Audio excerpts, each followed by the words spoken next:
Nice. Nice, sit in there.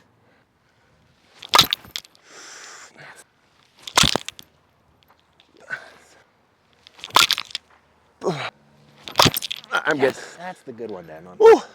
Let's go. All right, let's go, dude. Who are we here with today?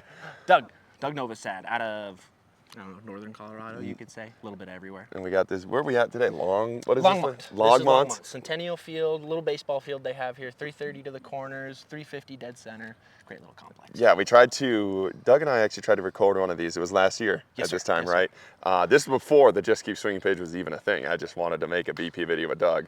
And all of the audio cut out, but now we got a little bit better setup. We got an actual camera. We got a backup camera going here. So hopefully we can get all of your tips and tricks going on here. So you played a little bit of the conference last year. Back into C-ball this year, right? Yep, Is that kind of the setup? Absolutely. Got a smidge bit of a cup of tea, seeing what that is. Man, those dudes are animals and they're a different beast. I said sick. I love the sea level. I'll get back. Yeah, we'll get back to that. You and I met each other at the Ryan Kelly 2 years, or was it 2 years ago? No, RMR, Colorado RMR. We met 3 years ago playing in that one. 3 years ago there, Yes. and then the Ryan Kelly, That's we where we BP'd met. together, Yes, sir. we hit together at that one, that's Absolutely, right. absolutely. Yeah, and then every time I come to Colorado, Doug and I get a BP session. So Yes, sir. hopefully this is part one. This is actually part two, but hopefully this is part one that you guys get to see of many years of Colorado hitting. So starting off a tee, what are we doing today? What are we doing? You know, I'm just. You have no tournament this weekend, right? No, sir. No Yep. tournament. Get to just take free swings. Even without a tournament, I try and go hit, twice a week. I Yep. try and get, if it's no tournament, T-work is happy to do. If it's a tournament, I try and get one live session of somebody pitching right before the tournament. Before the tournament, yeah, yep. just so I can kind of start seeing some strikes again, work on it. But So tournament week, let's say you're trying to get 1 to 2 tee sessions if you don't have a BP buddy, and then one live session? yes. Okay. Try and get either the night before is typically the plan, just because on the night before, that's where I can really start watching pitches, kind of just start getting in the zone. the headset back again. Yep. Everything else is still kind of a work around, stuff like that. Yeah, I'm a big fan of backside for my warm-up because normally I'll start a little middle and then I'll get adjusted and then we'll start getting the hands back to where they need to be. Yeah, I was telling you yesterday we had no net yesterday, so it was sketchy. That was the first time I'd hit with no net in a long time. That was crazy. Even the $50 parachute net goes a long way. Yeah, I know, just the confidence level you have of just going somewhere. And you start with the big log? Yep, start with the 5-pound jimmer. Fun fact, jimmer stick, shout out to them, they're great guys. Back in the day, I accidentally ordered the 3-pound one, got sent the 5-pound, and he said, well, why don't you just get bigger? Absolutely meant it in a joke, but God, I took it aggressively and said, sure, absolutely. Ever since then, he's been... Ever since then, so shout out to that guy for making me get a little bit bigger in the day. So I hit with some guys from Wisconsin that are on the Northwood Elites team, and they have this guy named Kenny he's a lumberjack. His job is a lumberjack, Yep. so just rural like animal. He takes out his jimmer stick, and I thought he was going to take just a couple swings with the jimmer, just warm up, get nice and loose. He took a round of 50 balls with the jimmer stick, cutting it to the fence. I'm like, dude, Yep, what? I can't go to the fence, but I'll try and go 10. I try and go 10 with the jimmer. My goal is to go right up the middle with the first 3 to 5. Chops, intentional down. The accidental oopsies go up. That's good, because we're going to get there with the bat. But So you're just trying to get that cut, get that cut feel down. Yep. With a 5-pound stick, that just makes it feel so much better. Yeah. I feel like everybody looks at it scary. It's big, but you don't swing hard. You swing normal, and then all of a sudden, when you swing hard with a bat, man, you feel that much more.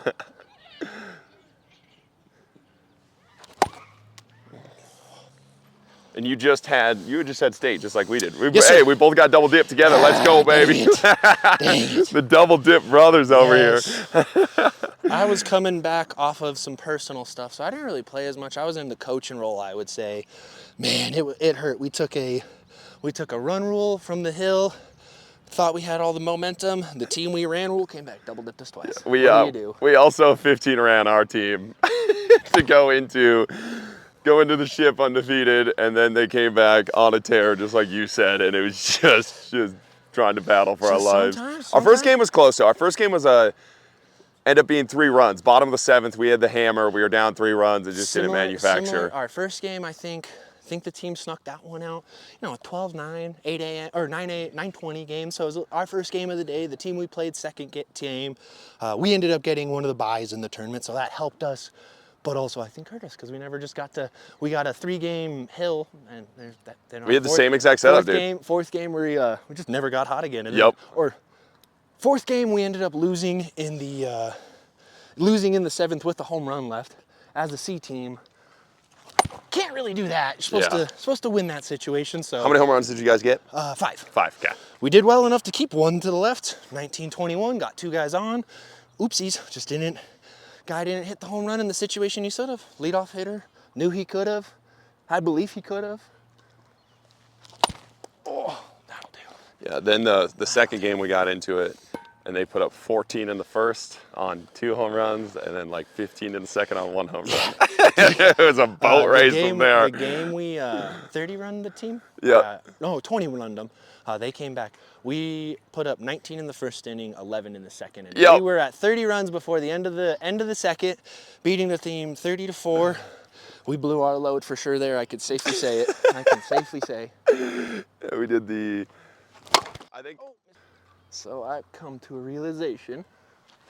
Shout out one of my teammates for helping me realize it. I have a problem with dropping my hands. The minute I drop my hands, that's where that first one just went wee.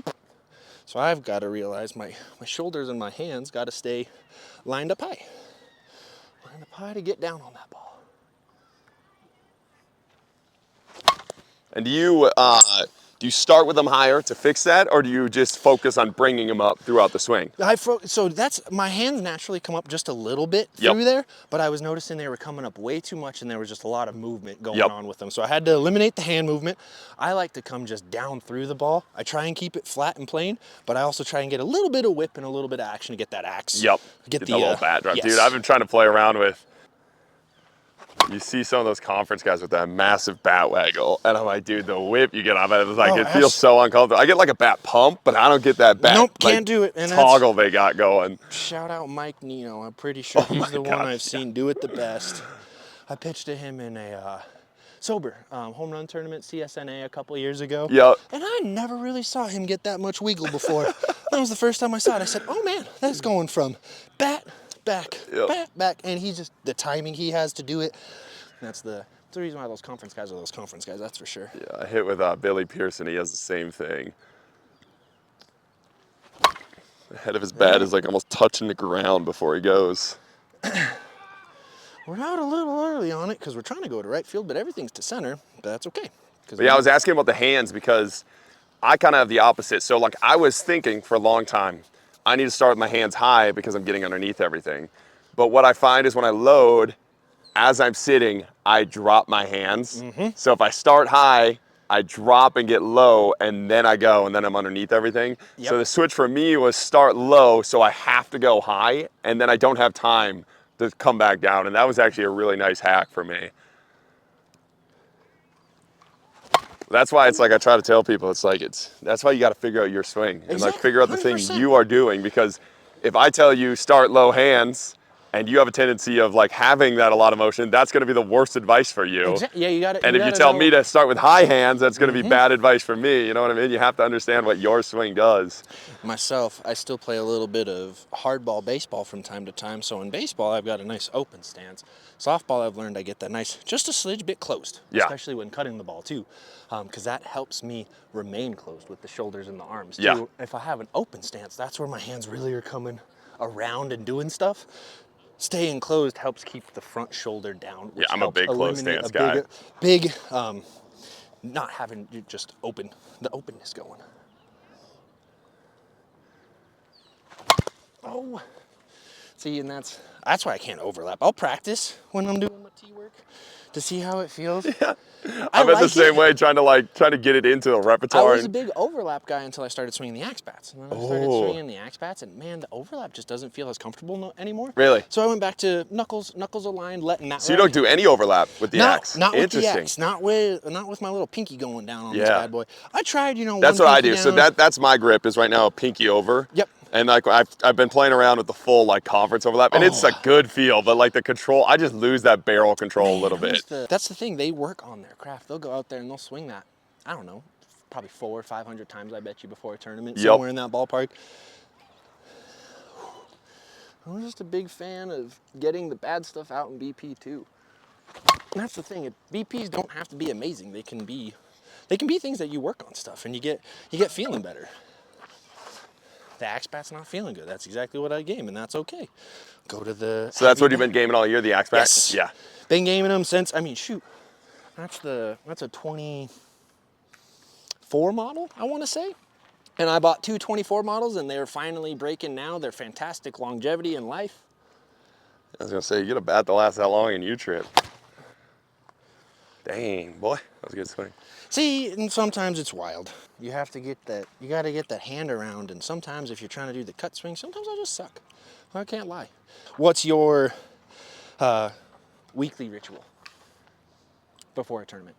Dude, I BP every day. Every day? Yeah, I'm a little bit of a psychopath. No, there's a reason why you're getting where you're getting, my friend. Yeah. Mondays is typically like my wash off the weekend, so I'll just go with a tee by myself, Yep. hit with the girlfriend if she wants to pitch or if she wants to hit. That's kind of like my flush day. Tuesday, Wednesday, I usually am playing with some feels or some different things I want to work on. And then usually Wednesday, Thursday, Friday kind of are my spots and just attack and what is working for that weekend. What is the weekend approach? Are we playing on a big field with a lot of home runs? Are we playing on a smaller field with not very many home runs? And then like, what does my approach need to be? And I'll try to work on that this week, then on those days. Really try to change the swing, but.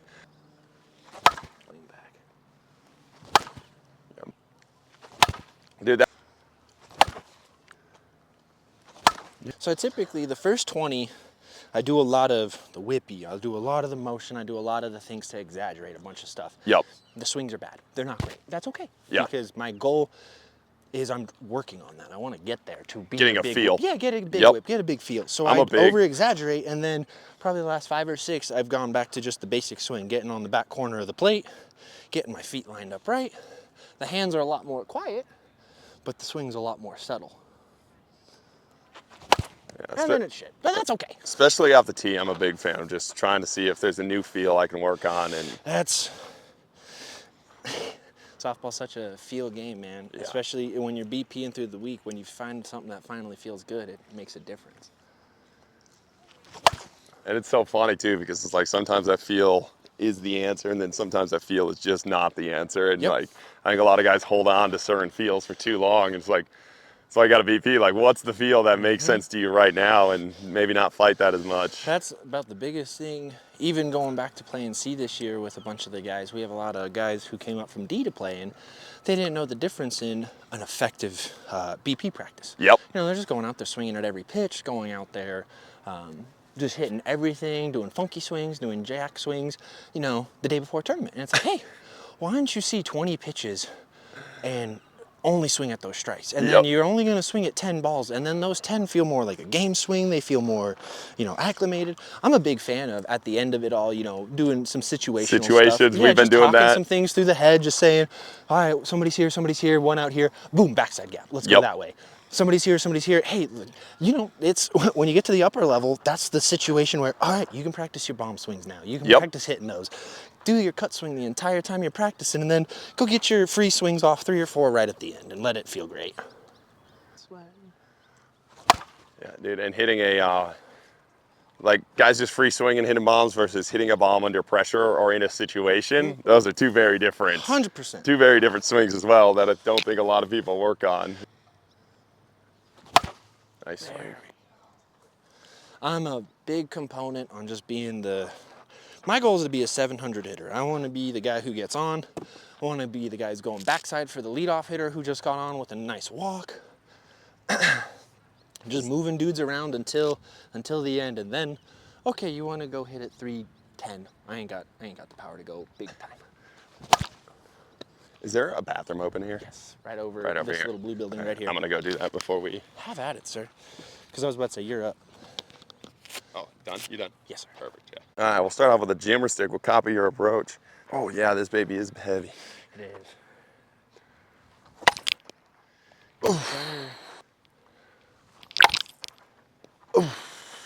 Yeah, ugly BPs are okay. people don't realize that's where you work on this stuff. I know, there's so many guys that, like I was saying, like they hold on to, it's like, well, what you're holding on to isn't working every time either. You know what I mean? So it's like, it's okay to mess around with some things, see if it's going to be your answer. Work with your hands, switch a leg kick up a little bit. Yep, try something new. Like, I love just copying other people's swings just to see, like, okay, what do they get in the field from here? I'm not going to change my entire swing to do it, but maybe there's something cool there that... Yeah, maybe there's something that works for you. Yeah. Swing this, baby. Let's go. Yes, sir. I think that's some juicy. It is. It's the old reliable. Back in the day, everybody loved their old Synergy bats because they would hold compression and also be just rocket launchers. Just rocket launchers. But they would take like 800 swings to do it. Dude, that's what, it's kind of what I was making a post about. I'm like, I want a dead and wrapper bat back. Give me one I have to break in. I don't want one that's going to fail compression after. I think the last company that actually did that was Anarchy. If you asked me, Anarchy was the last one making bats that they're like, hey, go BP this. Like that X-Core, that's why I love that original X-Core. You like, it literally takes 5,000 swings to feel like a bat. Yep. But once you get those 5,000 in, it's money. It feels good. Oh, a little on top. Here's the thing, when you get good, you just gotta find that hole. You hit a 2-hopper that's still 90 miles an hour. Not a lot of people are getting in front of those. Yeah, dude, that has been the biggest change in my game this year is unlocking these 2 middle spots for myself. Yes. Like going left and right of where the middle guy is playing. Without giving away my own little secrets, but I mean, everybody in Colorado knows I'm a big right side guy. Yep. I got long hands, I extend, I go that way. But internally, I go back to my old high school baseball coach's approach. And all my old coaches used to say, we're going gap to gap, right? Yep. Man, I will live left center, right center gap and just fight the center fielder. Which way does that center fielder go? Cool. I will go the opposite gap of where he's at. That sounds fantastic to me. Yeah. Oh, the 5-man really shaded the push side. Sick. Let's go attack middle. Let's go between the pitcher and the shortstop. And that's the biggest thing I think I got to get better job of trusting is my gap swing being a liner and not a home run. Yes. Because like right now I feel really confident picking infield spots, but like when I'm over antsy on the infield spots, it gives some guy a chance to make a play on it because you're hitting a 1-hopper through instead of lining it through and trusting that line drive swing, not going over the fence. Like I'm a fan. My line drive swing I have worked on to the back of the infield, on the back of a quote unquote baseball infield. I'm a big fan of the baseball fields to work on and warm up on. Normally softball ones have a little bit smaller, but you think if you're gonna hit a hard line drive to the backside of the baseball infield, either it's knuckling down or going right through. So like you try to hit on a deep infield. Yep. Yeah. I like that, yeah. Just so it helps me tell me, hey, chances are I'm either hitting this at the chest of a guy or I'm hitting this at the head height of a guy. And whether that goes top spin, up, down, or somewhere in between, man, I love those if that's what I'm trying to hit an infield scud through. Because at that point in time, the misses are, a 1 or 2 hopper that still got momentum. You're still making the guy make a play on you. Especially with how deep a lot of the open guys play, even on the short fields. Exactly, yes. Like a second baseman is every good open team I've played, the second baseman's playing where the edge of that dirt is. In softball, it's in the grass. Yeah. But I'm like, so you have to get your spot through there. It's not through a softball infield because it'll just roll to them in the grass. You have to you have to hit it hard. Yes. Get the bigger field. Get the smart guy knowing, especially if that's where if you're a known hitter where you're gonna go. Work on your craft. Don't change your swing. Don't try and go somewhere else. Just hit it through them. They're not gonna field it every time. I promise you that.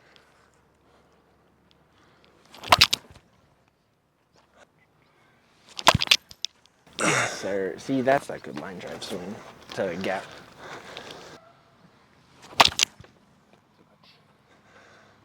Good spin on that ball, but I was about to say, if the center fielder's in the right center gap or he's fast as hell, that's your only problem with that one. That's still a good ball. That's good. I'm good. Yes, sir. Yeah, those are feeling good. Oh, We still got some. get a little live round here. Let's do it. Let's do it, dude. Yeah, I'm a big fan of starting push side as well. Just That's feel like I get my hands right, get the eyes right. That's if I don't do push before a tournament or something like that, man, I feel like my first 6 at-bats, I'm just off. Oh man, this poor pitcher. He got me, I had my head down. He got me with the MLB quick pitch, my eyes up. We made eye contact. That pitch was coming at me. I said, oh boy, I got him right in the hip. Just a panic swing. One tapped him off the hip. I was like, I'm sorry, Zoe. You got me with a good pitch. This is about the only spot I can go right now.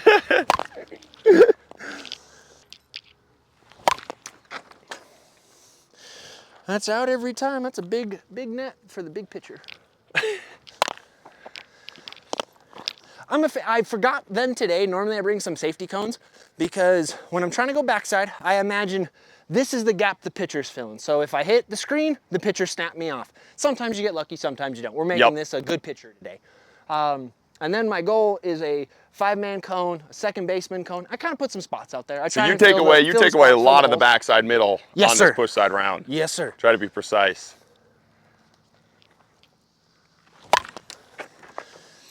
Because that's the gap, but not the ball we want. We want a line drive through there. Nice. That is the ball right there. Second base side where the 5-man won't be.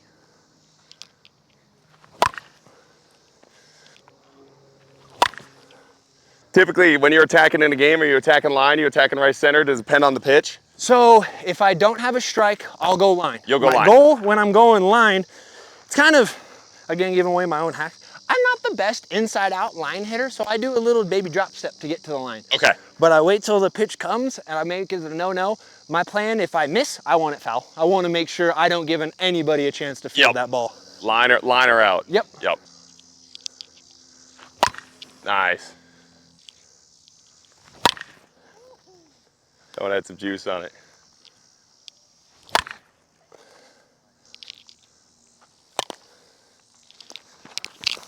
Oh.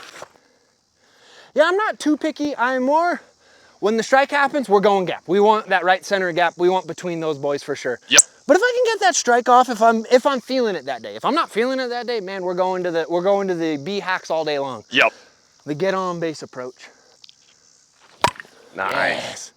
We take 3 and then we go paint a doubles. And that's what you should do in a game too, you know? Like, yes. Should be that simple.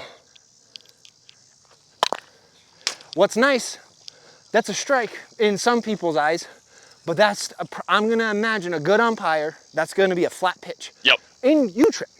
And so my goal, while it might look amazing, I sometimes gotta tell myself, take that pitch. Take it, yeah. And even if it is a strike. You've gotta take it in a game, unless the umpire's bad. And then, okay, then you take it for the first pitch strike and say, now we don't let that go again. And now you know, yeah, but you don't swing it at the first time. Yes, sir.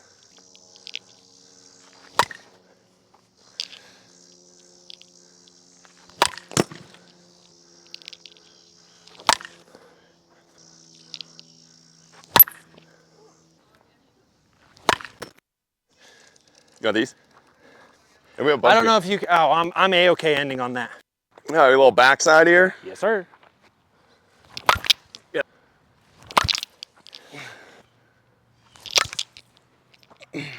What's your gap? What's your go-to gap? These two. I literally so when I go into the plate right now, like, especially early in a tournament, I'm just trying, where's the middle guy playing? He's playing push or pull. See that gap, I'm trying to cut a ball hard through that gap. Guy on one, trying to cut it, I think, through the gap into the outfield, so it's like a left center swing. Yeah. And no guy on one, I'm really just trying to go through one of these two. Hit a hole and hit it hard. Yep. And then once I get my way, usually they'll start pinching, and then I'll go 3, 4, 5, 6. Yep. And the 5, 6 has been an unlock this year that has been really nice that I had no access to last year. And really now, is it a good line drive through there? Really good. Nice. And it's like something just a complete unlock that I don't really know when it happened, but I just started getting a feel on that pull side ball, and now I love it as a swing. Good.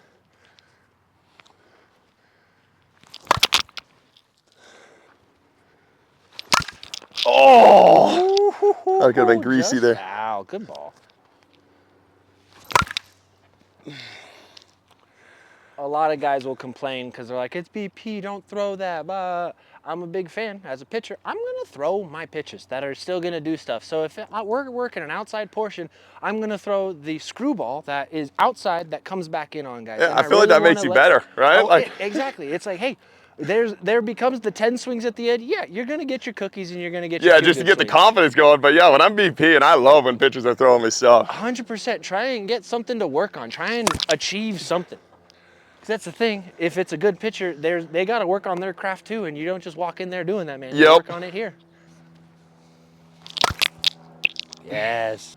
So let's say probably those last 5 or 10, right at the right fielder, right? Yep. What's your thought if that's happening to you in a game approach? Are you Yeah, typically in a game, I'm probably not going that far push, honestly. Really? Like, that swing does get me in trouble a little bit where it's like, just kind of drifts over there. So I'm really... the right center gap's about the farthest you're thinking. I have a tendency to tail. Yes. Unless the 3-4 is open, and then I'm going more cut it through the 3-4. But honestly, that swing does get me in trouble, especially early in the year, where I'm just hitting a ball hard to right field. But it's like, doesn't matter, dude.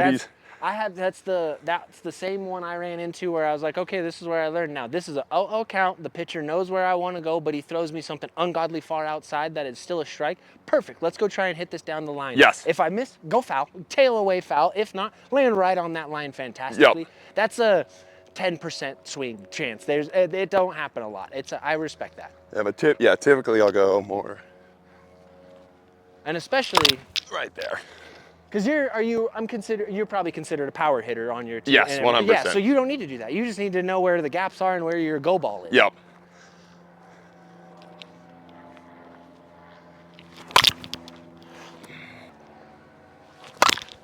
And like, that's the one I want better. Yep. But it's like, that's pretty pitch selection for me. Yeah, where you have to get the perfect pitch, perfect spot. The one that gets me is like, it's gonna be a strike. I'm a little late on it. It's a low outside ball. And I'm like, it's gonna be a strike, so I'll just swing at it. And then it's just a ball to the right fielder instead of having a plan of attacking that ball or leaving it. So if it's a low outside strike and you're thinking that, there doesn't become the go back to your simple swing and kill your pitcher? No, typically, if it's low outside, I have the approach of going here, and then I have, dude, it's such a weird trigger pitch where I've been going, oh fuck, strike, just swing. Gotcha. Okay. And I'm like, that is not the right approach. So like, I've just basically banned myself from doing that, or if I do, I just try to hit it really hard down the line instead of that stupid panic. Like the ones before weren't panic, I was just putting a barrel on it, but it's just like, absolutely. put a barrel on a ball, which... When that one strike pitch comes across and you're like, oh no, now I have to do something with this pitch. But like, a barrel on a ball isn't good enough at the open level. You know what I mean? 100%. It's like... You have to be intentional with those swings every time.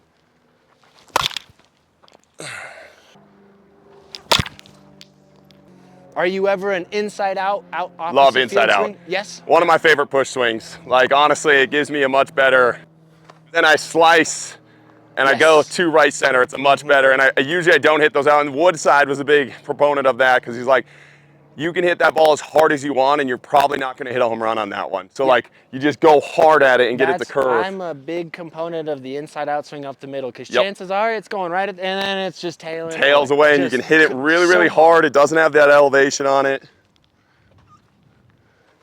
Beginning of the year, that was my bread and butter swing, and I had we have a big lull break every year in Colorado because of a fast pitch tournament. We don't get a lot of upper tournaments around that same time. I had about a month and a half off, and I definitely slacked off on my BP in that time, not thinking about it. And man, I feel it. I'm still feeling it. Yeah. It's like, man, you can't lose out on those swings that are getting you good places. You're gonna have to go find them again. Yeah. But you come out here with your boys, you get 200 softballs, and you go figure it out over a couple weeks spurt. It's a fun time.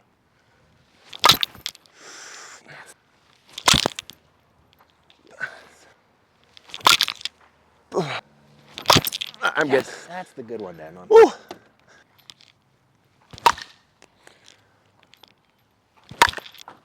little flat there. I got you. Oh, you're okay.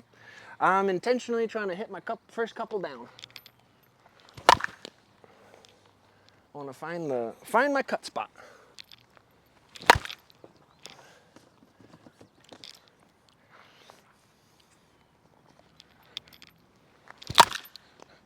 So you're kind of like me when you take BP. You do your little routine in between every at bat. Like, what's that? What are you doing there?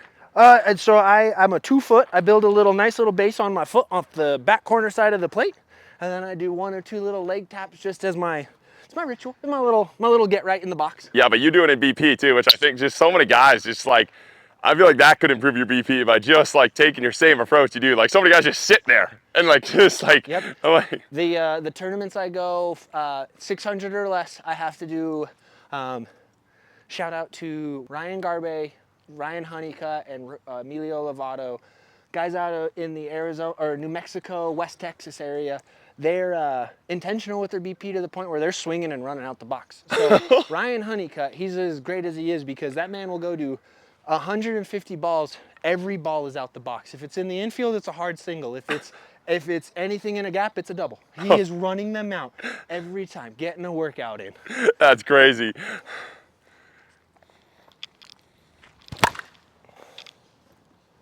See, and I'm absolutely happy with a 1-2-ish hop through that hole every time, because that's a single swing every time. Yeah, our guys usually with your push side swing, are they playing you push side middle typically? Yep. And that's almost, if I get a first leadoff pitch and we're set up in this situation, I'm having the shortstop at about a true short, and the third baseman still hugging a line. Yep.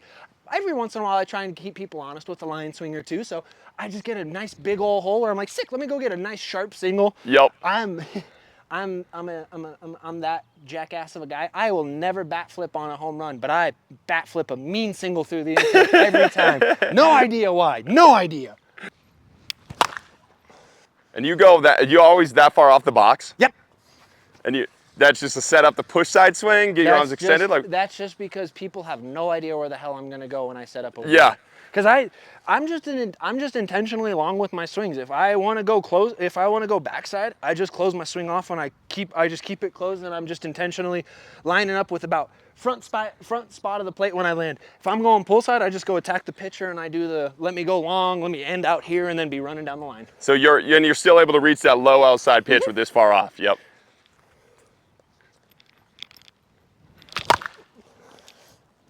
Ooh, way out the hands. Good little line swing. I'm intentionally scared. I will go after lines when they think it's a ball. Yep. Because everybody, when you start getting at that upper level, no-nose swing, it's a dangerous, stupid swing, but man, make it go foul, make it go that way. Now they're thinking, oh shit, now this guy's gonna go dribble over here. Now I can't let him do that.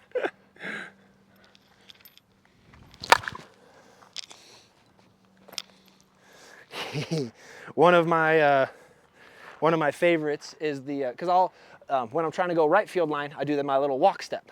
So I'll do a walk step, and then I just close my hips off, and I just fucking open them up. Yeah, get down the line. Mm-hmm. Woody does that one too. Yes. That's the thing.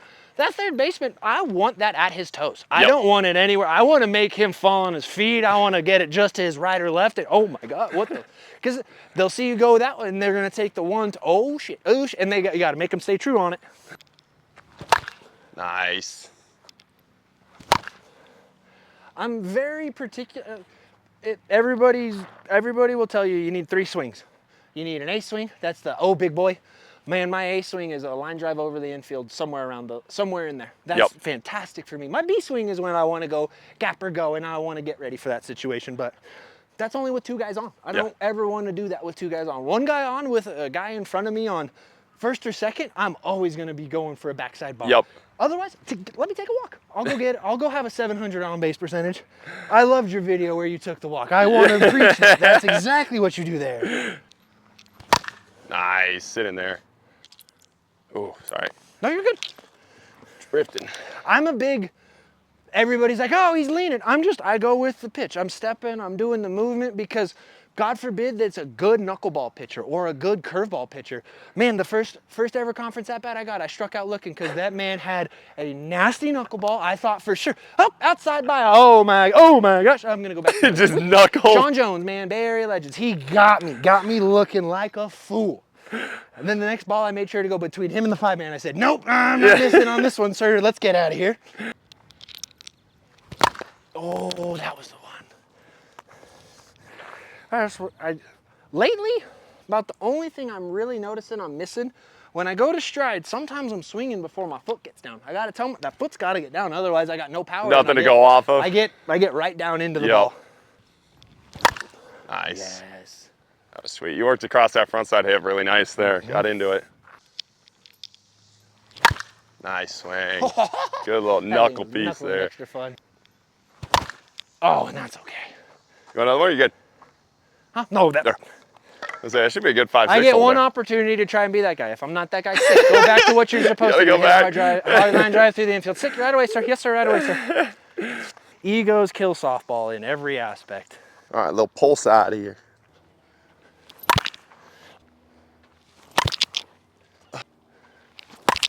Get up and over. Yep. Yep. Unless you've got a not so shortstop, you're A-okay Yeah, there. little tall top. I ran a nasty C team for years. Ooh, that's out of here. Bye ball. Hiya.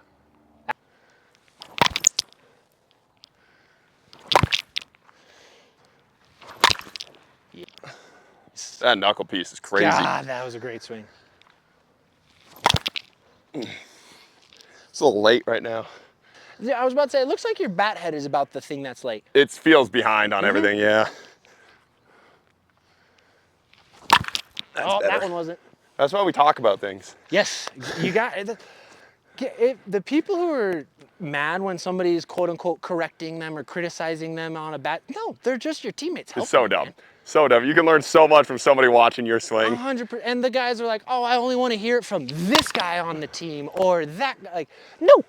Everybody's, if you're at that level, man, and they got something to say, give it a, maybe not your E or D friends, but if they're C or above, man, I bet you they're happy. Everybody, yeah, and like I think about it like fixing my own swing sucks sometimes, but like if I watch somebody else's swing, right away I notice it. Yep. It's like they can do the same thing to you. 100%.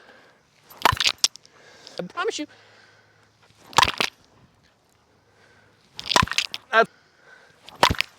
God, those are good swings, sir. Let's go 2 more here. That's crazy, that barely went over. I was just trying to skyball it. Even fairness, I was about to say the only reason why you missed is because I think there was a ball on the plate. Maybe it. It was just a little short, so I was like, oh. But you still got it 350. You still didn't miss it. Yes. I'm good. Woo. Yeah, that bat's juicy, dude. Dude, that thing feels nice. All right, so we got some good balls here. Yes, sir. Yes, sir. Classic M's and a couple stadiums. Hell yeah. Free one. Freebies. Ooh. Are you going to Worlds? Not this year. Okay. No, we RC team backed out of Worlds. Okay. So we're going to Worlds. We don't play a lot of U-Trip, but I'm excited for. Oh, you guys are gonna have a fucking phenomenal time. That's one of those super dupers. Yeah. That thing shoots off the bat. That's a 52-300 super duper. I'm just feeling behind on everything. Like the ball's getting there quick. Like I'm not able to. Not able to get it timed up? Yeah. It's like a good, like everything is feeling topped behind. Even that, super behind. Did Johnny touch a couple yesterday? Oh yeah. Yeah. Well, I was like hitting the 5-6 hole because I'm like, every home run we were losing the ball.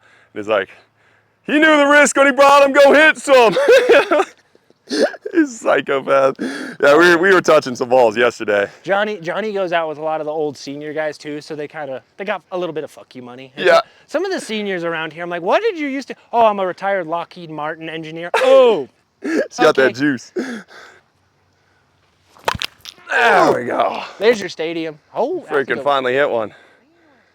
Holy crap. Ooh. Ooh. Knuckle that one a little bit. Ooh. That's better. It's more like a baseball swing there. Hey, yeah. And that's on the baseball field. Sometimes that's how you got to dog them out. Yeah, usually my best home run swings are cut there, but I was finding my hands lagging, stuck behind everything. Oh, that was a pretty good day, dude. Yes, sir. Appreciate you doing that with me. Absolutely. That was dope. Hopefully the first one of many. Yes, sir. Appreciate you guys watching. Just keep swinging, baby. Let's go.